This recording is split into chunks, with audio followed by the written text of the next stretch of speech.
therapist, and we are working on part 2 of our measuring activity for the week. Again, you will need a ruler. I did cover the ruler up the centimeters. It was just very busy for the students to see a lot of different numbers and different sizes. Especially if this is the first time your students working with a ruler, it may be beneficial to cover those bottom numbers up. So I did that. You will need a dark marker, a pair of scissors, as well as a writing tool, a pencil for the students.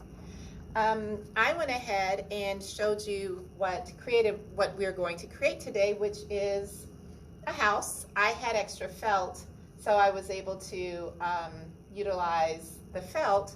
And if you do have felt, that is fine. I'm not putting that down as a supply, but you will need glue.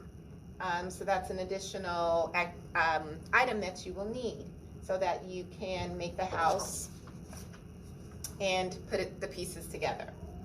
So let's get started. The first thing we'll do is you guys can determine the measurements that you want to utilize. I'm going to use 5 inches.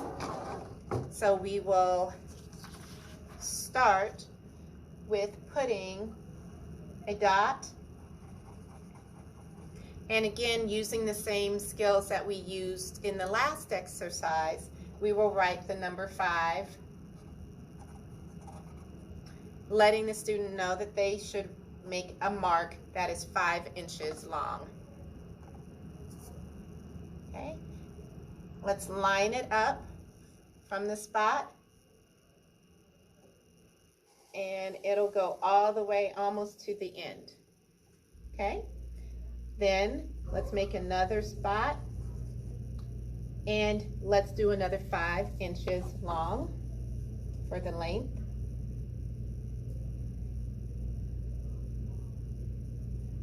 Make sure your student is holding, using one hand to write and the other hand to hold the marker. So we'll go down from the top again, 5 inches.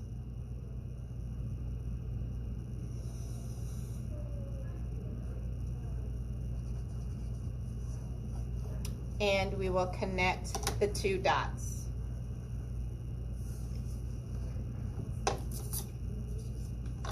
Okay.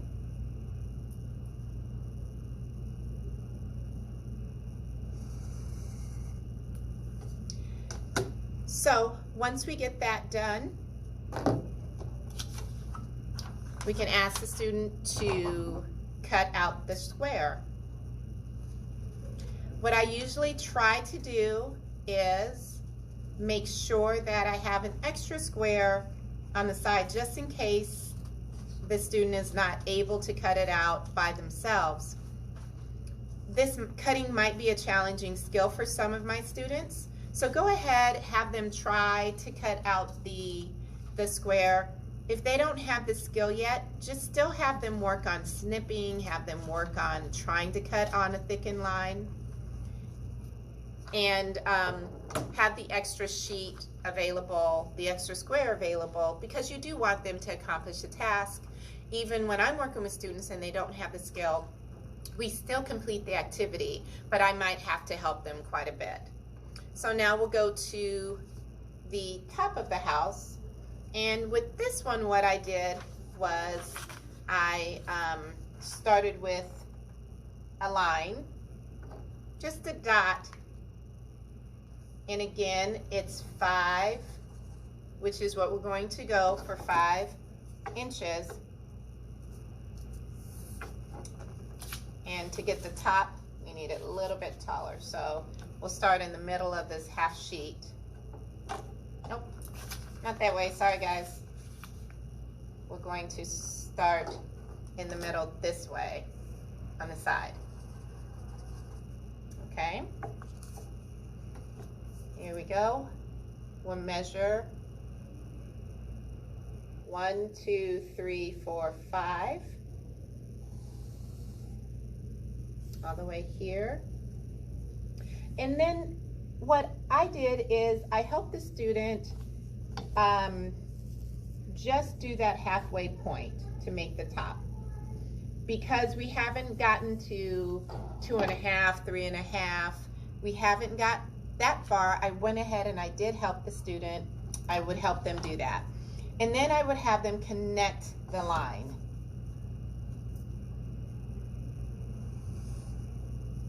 So we have to use the lines to connect those dots.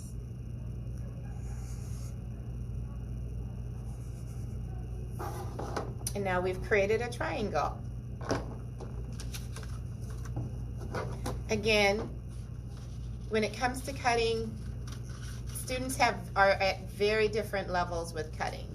And then if there is a safety concern, absolutely safety first. Hopefully you have safety scissors where it won't nip the skin, but always be safe with the scissors. And then we can go ahead, use some glue to glue that up on top. And then again, we used other skills working on different numbers. So what I would suggest to make the windows, we might have the number 2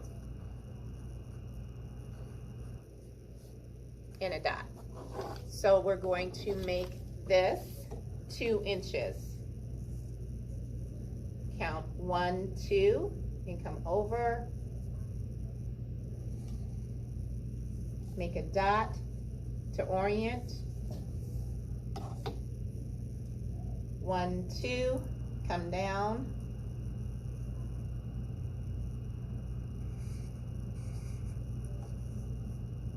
Move to the other side and go down as well. 1, 2.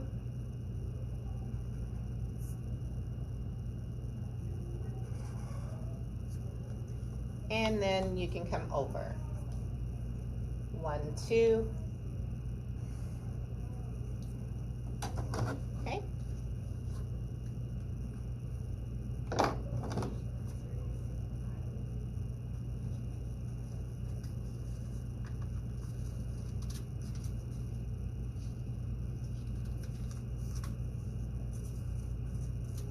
I use the scissors, or I use the ruler to then make the X in the middle of the window pane.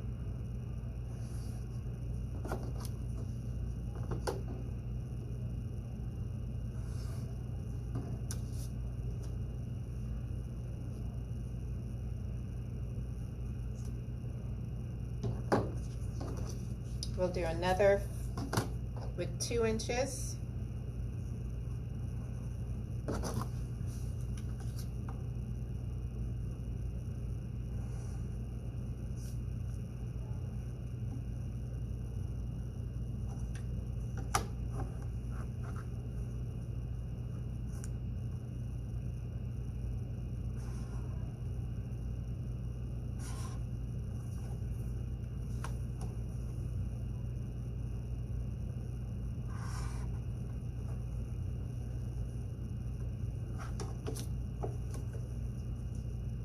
And then if your student is getting used to cutting on the solid numbers, whole numbers, you can then move to half.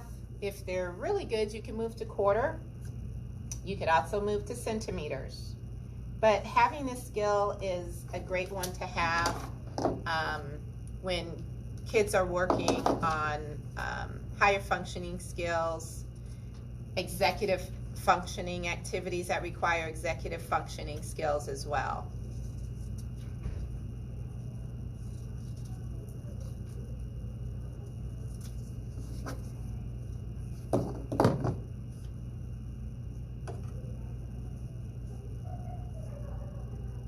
And the last piece is the door.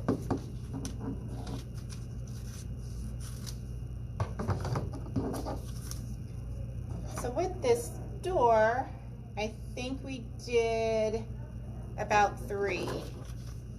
I think we'll do 2 as well.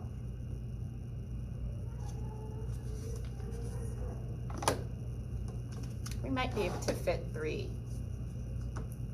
Nope, we'll do 2.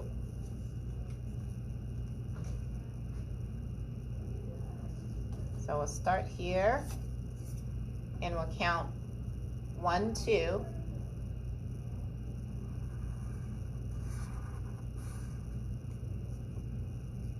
And since it's going to be a rectangle, we'll do 1 inch down.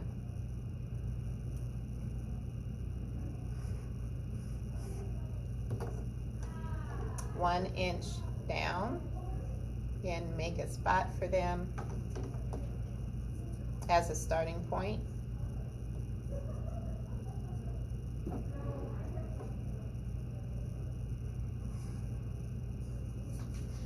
And then connect the starting points, the end points.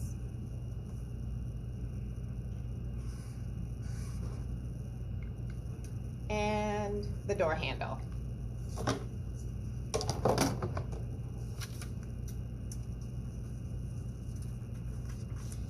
This activity should take, if you take breaks, it should take 20, 25 minutes. But then I would suggest trying other things you can make. A boat, a sailboat that would create the similar shapes. A snowman. You could possibly do a witch's hat. And there we go. So we've used the ruler to create a house and to help the students utilize skills that'll overflow to many other activities. So thank you so much. Please again send a picture of what your finished project and email that to me at j.haywood@guidinglighted.com. Thank you.